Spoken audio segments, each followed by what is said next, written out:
इसमें आपके आंसर्स पहले से दिए हुए हैं, लेकिन आप उस पर ना जाके जो चीज़ें मैं आपको समझाऊंगी उस पर ध्यान दीजिएगा। पहला क्वेश्चन है हमारा, जो हल का सिद्धांत है निम्नलिखित में किसकी व्याख्या करता है? तो ये किशोरावस्था की करता है। हल ने जो सिद्धांत दिया है, मतलब हल ने एक स्टेटमेंट भी दिया है कि किशोरावस्था जो है वो तूफान और आंधी और तूफान की अवस्था है। बहुत ही इम्पॉर्टेंट है इनका ये जो कथन है, क्योंकि ये डायरेक्ट कभी कभी यही पूछ लेता है कि किशोरावस्था को आंधी और तूफान की अवस्था किसने माना है? तो ये हल ने माना है। ठीक है, कहीं कहीं हल भी लिखा होता है, कहीं कहीं हल भी लिखा होता है, उस पर आप मत जाइएगा। ठीक है, अगला क्वेश्चन देखते हैं। लंबाई, भार, त्वचा का रंग और पैर, आंख और बालों के रंग में विविधता तथा जो विचलन है उसको क्या कहते हैं? तो उसको भौतिक परिवर्तन कहते हैं। देखिए, भौतिक परिवर्तन वे होते हैं जो हमें दिखाई देते हैं, है ना। तो जैसे उसमें साइंस में भी आपने पढ़ा होगा भौतिक और रासायन परिवर्तन। तो भौतिक परिवर्तन वही होते हैं जो हमें दिखाई देते हैं, यानी पैरों को भी हम देख सकते हैं, त्वचा के रंग को भी हम देख सकते हैं, आंखों और बालों के रंग को भी देख सकते हैं। और ये जो है अनुवांशिक जो हमारी विशेषताएं होती हैं उनके अंतर्गत भी इनको माना जाता है। तो ये जो हमारी भौतिक अंतर होते हैं ये हमारे जो है ये अनुवांशिकी के उसको भी दर्शाते हैं। ठीक है, अगला क्वेश्चन है, विकास कभी ना समाप्त होने वाली प्रक्रिया है, यह विचार किससे संबंधित है? तो ये निरंतरता के सिद्धांत से संबंधित है, क्योंकि विकास जो है जन्म से, ठीक है, जन्म से मृत्यु तक रहता है, मतलब मृत्यु तक होता रहता है। यानी एक व्यक्ति का जो विकास है वो जन्म से लेके कब्र तक, यानी मृत्यु तक आपका होता रहता है। इंसान कुछ ना कुछ सीखता रहता है। तो यही सीखने की प्रक्रिया को ही हम विकास के अंतर्गत रखते हैं। अब देखिए, वृद्धि और विकास का भी आपने टॉपिक पढ़ा होगा। तो देखिए, ये वृद्धि होती है और पूछता है क्वेश्चन, और ये विकास होता है, यानी विकास के अंतर्गत वृद्धि भी अपने आप इंक्लूड हो जाती है, लेकिन वृद्धि के अंतर्गत हम विकास को नहीं रख सकते हैं। अगला क्वेश्चन है हमारा, निम्नलिखित में से कौन सा बालक के मानसिक स्वास्थ्य पर प्रभाव डालने वाला कारक नहीं है पूछा है? तो ये कक्षा में नींद आना, ये कोई जो है मानसिक स्वास्थ्य पर प्रभाव डालने वाला कारक नहीं है। बाकी का देखते देखिए, परिवार में जो गरीबी होती है तो इससे भी बच्चे के मानसिक स्वास्थ्य पर बहुत प्रभाव पड़ता है। वो मेंटली ये सोचता है कि हाँ मैं गरीब हूँ, बहुत सारी जो प्रॉब्लम्स होती हैं उसको फेस करनी पड़ती हैं बचपन से ही, जिससे उसके मानसिक जो है स्वास्थ्य पर बहुत ही प्रभाव पड़ता है। स्नेह के अभाव में भी बच्चे जो है वो क्राइम करने लग जाते हैं, या आपने देखा होगा कई सारी चीज़ें होती हैं जो उनके मानसिक जो माइंड पे होता है वो इफेक्ट डालती हैं।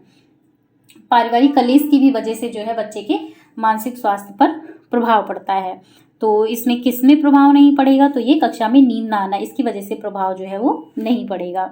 अगला क्वेश्चन देखते हैं, मानव जाति में से कौन से व्यक्तिक निर्धारण तत्व होते हैं जो मानव जाति की विविधता को दर्शाते हैं? तो ये आनुवंशिक और जो पर्यावरण, ये दोनों ही इसके कारक होते हैं जो मानव जाति में विविधता को बताते हैं।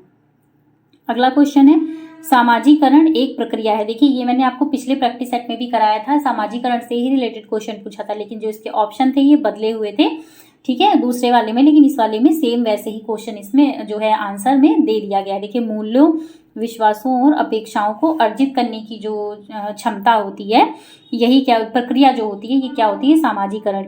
सामाजिकरण कहलाता है।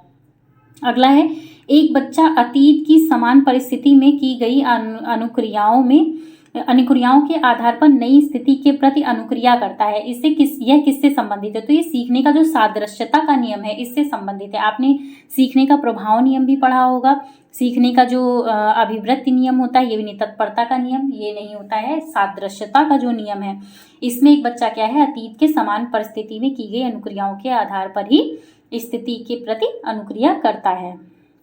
अगला क्वेश्चन है, बाल केंद्रित शिक्षा की एक प्रमुख विशेषता है कि उसमें जो है इसका आंसर क्या होगा? देखिए, शिक्षक के मार्गदर्शन से शिक्षार्थियों को अपनी स्वयं की समझ का निर्माण करने के लिए उत्तरदायी बनाया जाता है। तो बाल केंद्रित शिक्षा क्या होती है? बाल केंद्रित शिक्षा ये होती है कि बच्चों को हम केंद्र में रख के जो शिक्षण का कार्य करते हैं वही हमारी बाल केंद्रित शिक्षा होती है। इसमें कक्षा कक्ष जो क्या होता है? तो इसमें कक्षा कक्ष जो है वो लोकतांत्रिक होता है। मैंने आपको पिछली क्लास में भी बताया था। तो अगर जो प्रभावशाली कक्ष की बात करते हैं तो वो लोकतांत्रिक ही मानी जाती है।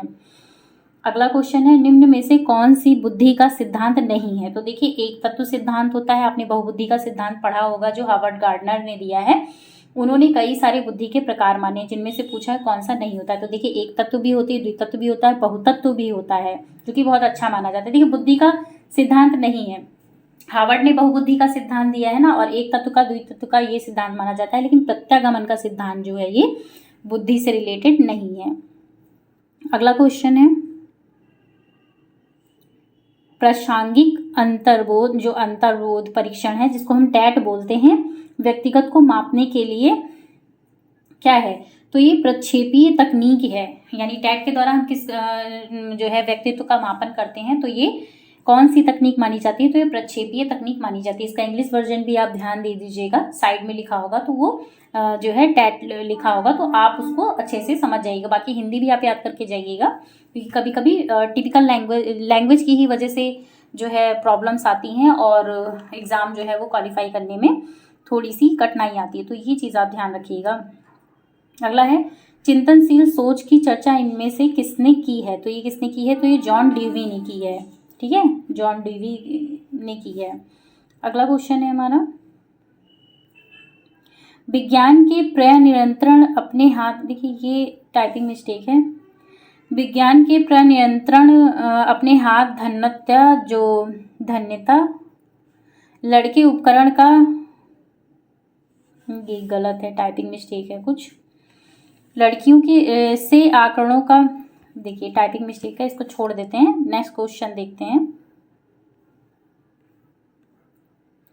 शिक्षार्थी व्यक्तिगत विभिन्नता प्रदर्शित करते हैं तथा शिक्षकों को डैश दिया हुआ है कि क्या होना चाहिए? तो सीखने के विविध अनुभवों को उपलब्ध कराना चाहिए, यानी शिक्षार्थी जो है वो कई सारी विभिन्नता वाले होते हैं। हर बच्चे की जो पृष्ठभूमि होती है और हर बच्चे का जो IQ होता है वो अलग अलग होता है। तो जो है शिक्षक को क्या चाहिए कि वो बच्चों को जो है विविध तरीकों से, विविध अनुभवों से उनको जो है सीखने की जो है टेक्निक प्रदान करे। अगला क्वेश्चन है, विद्यालय आधारित आकलन मुख्य रूप से किस सिद्धांत पर आधारित होता है? तो ये किस पे आधारित होता है? तो ये बाह्य परीक्षणों की, जो बाह्य परीक्षकों की अपेक्षा शिक्षक अपने शिक्षार्थियों की क्षमता से बेहतर जानते हैं। अगला है, इसमें देखिए ये नेक्स्ट देखते हैं कौन सा दिया हुआ है। विद्यार्थी और शिक्षक के बीच एक संवादात्मक प्रक्रिया जो उनमें सीखने के वातावरण में बदलाव लाती है, तो वो कौन सी है? तो ये मूल्यांकन भी है, आकलन भी है, ये दोनों विधियां हो जाएंगी। अगला क्वेश्चन देखते हैं, विशेष रूप से जरूरतमंद बच्चों की शिक्षा का प्रबंध होना चाहिए, तो ये किससे होना चाहिए? तो ये दूसरे समान बच्चों के साथ। देखिए नेक्स्ट मैं आपका कराऊंगी तो उसमें आंसर्स ऐसे नहीं टिकेंगे, ये वाला एक ऐसा है, इसको आप देख लीजिएगा। अगला है, गतिक कौशलों में अधिगम निर्योगिता क्या कहलाती है? तो जो हमारे गतिक कौशल होते हैं उनमें जो अधिगम निर्योगिता होती है, तो ये इसको हम डिस्प्रैक्सिया कहते हैं। ठीक है, डिसकैल्कुलिया क्या होती है? जिसमें बच्चा जो है वो गणित की कैलकुलेशन करने में उसको कठिनाई होती है। अगला देखते हैं, प्रतिभाशाली विद्यार्थियों के लिए निम्नलिखित में से कौन सी गतिविधि सर्वाधिक उपयुक्त है? तो इनमें से कौन सी है? तो दी गई संकल्पनाओं के आधार पर जो मौलिक नाटक लिखना होता है, ये प्रतिभाशाली बच्चों के लिए जो है वो उपयुक्त होती है। अगला है, मानसिक रूप से पिछड़े बालकों के लिए निम्न में से कौन सी व्यू रचना करेंगे? तो ये कार्यों को मूर्त रूप से समझने की जो प्रक्रिया होती है उसके द्वारा ही करते हैं। अगला है, राष्ट्रीय दृष्टि बाधिरता संस्थान NIVH कहाँ पे स्थित है? तो ये देहरादून में स्थित है, बहुत ही इंपॉर्टेंट है, कई बार पूछा गया है। अगला है, चिंतन की प्रक्रिया में सबसे कम महत्वपूर्ण क्या होता है? तो जब चिंतन किया जाता है तो उसमें चित्र भी बहुत महत्वपूर्ण होता है। किसी चित्र को देख के जो है उसके बारे में चिंतन कर सकते हैं, ये किस पर्पज से बना होगा, इसके पीछे की कहानी क्या है, बहुत सारी चीज़ें जो है हमें चित्र के द्वारा चिंतन करने में सहायक होती हैं। प्रतीक और चिन्ह भी होते हैं, मांसपेशी क्रियाएं भी होती है। भाषा जो होती है ये उतनी उपयोगी नहीं होती, यानी ये कम महत्वपूर्ण है। अगला है, गैने निम्न में से किससे संबंधित है? तो जो रॉबर्ट गैने हैं ये अधिगम का जो श्रेणी क्रम है इससे संबंधित है। नेक्स्ट है, समस्या समाधान प्रायः उन विद्यालयों में सफल है जहां पर परिवर्तनशील लचीली जो है वो पाठ्य चर्चा होती है। तो समस्या समाधान उन विद्यालयों में सफल जो है वो रूप से होती है। अगला देखते हैं, वे कौन से बाह्य कारक हैं जो बच्चे को कक्षा में रुचि लेने से रोकते हैं? तो ये संस्कृति और परीक्षण होते हैं जो बच्चे को कक्षा में रुचि लेने से रोकते हैं। इसका देखिए क्या कारण है, भावना और मनोभाव, ये कोई कारण इतने मेन नहीं होते हैं। बच्चे का दृष्टिकोण भी इसमें महत्वपूर्ण जो है वो कार्य नहीं करता है। और इसके अलावा जो लक्ष्य का जो प्रयोजन होता है ये भी इतना महत्वपूर्ण नहीं होता है। तो जो संस्कृति होती है और परीक्षण होता है, ये जो है यानी इसके जो बाह्य कारक हैं इसमें जो है वो रुचि लेने से ये रोकते हैं। अगला है, बच्चे में संवेगात्मक जो समायोजन प्रभावी होता है। तो ये क्यों होता है? तो देखिए ये क्या होता है कि व्यक्तिगत निर्माण में होते हैं और व्यक्तित्व निर्माण में भी सहायक होते हैं, कक्षा शिक्षण में भी होते हैं और अनुशासन में भी होते हैं। यानी इन सभी में जो है बच्चे के संवेगात्मक समायोजन जो है वो प्रभावी होते हैं। अगला है, अभिप्रेरणा का वर्गीकरण होता है। तो ये किससे होता है? तो देखिए ये जन्मजात भी होता है और अर्जित भी होता है। यानी हमें मोटिवेशन क्या होती है वो हम जो है प्रेरणा का जो वर्गीकरण है जन्मजात रूप से भी कर सकते हैं और अर्जित रूप। अर्जित से जैसे हम किसी को देख के करते हैं या हम सीख के करते हैं, वो चीज़ें हमारी जो है वो अर्जन में आ जाती हैं। और कुछ जो है जन्मजात होती हैं, हमें हमारे माता पिता हमारे पूर्वजों से मिलती हैं, तो वो हमारी जन्मजात होती हैं। अगला है, अध्यापक का कौन सा कार्य उपयुक्त अधिगम वातावरण बनाने में मदद जो है वो नहीं करता है? तो ये बच्चों को अन्य बच्चों की आलोचना करने ना देना। अगला है, विद्यार्थियों को दिए जाने वाले परामर्श की सर्वाधिक उपयोगिता यह है कि उनमें आत्मविश्वास की अभिवृद्धि होती है। अगला है, विद्यार्थियों की अभिवृत्तियों में परिवर्तन के लिए निम्न में से किस विधि का प्रयोग अध्यापक को नहीं करना चाहिए? तो ये दबाव में किसी बात या विचार के लिए राजी करना, इस बात के लिए जो है वो नहीं होना चाहिए। लास्ट क्वेश्चन है हमारा, निम्नलिखित में से स्मरण करने की कौन सी विधि है? तो ये मिश्रित विधि भी होती है और विचार सहचार्य विधि भी होती है।